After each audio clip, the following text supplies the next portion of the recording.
The watertite is primarily seen from the early 1940s through the mid-1950s. However, the very first watertite actually premiered in 1930.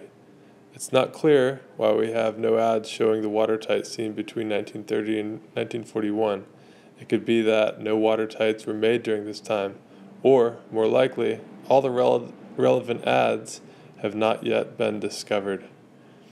Here is the first SeaBee that was introduced as a spin-off from the watertite.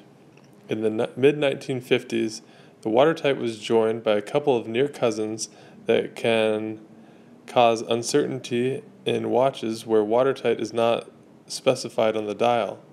Those cousins are the SeaBee and the Magellan. We have far fewer available advertisements for the SeaBee and the Magellan as compared to the watertite, which makes it difficult to be sure of all the possible variations of those two models. Nevertheless, there is enough available information to make some tentative distinctions between the watertite SeaBee and the Magellan. One important piece of information about these models comes from the crystal catalogs. Each of those catalogs lists the SeaBee and Magellan as taking a 28.2 to 28.3 millimeter crystal in diameter. In contrast, the watertite takes a 25 to 26 millimeter crystal.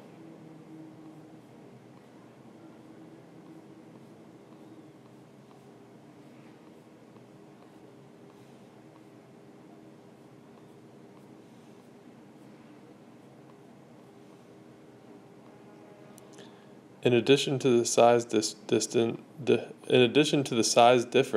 the dial of the SeaBee appears to be rather noticeably different from the watertite of the 1950s due to its fully numbered dial, at which time when the watertite typically used a mix of numbers and markers.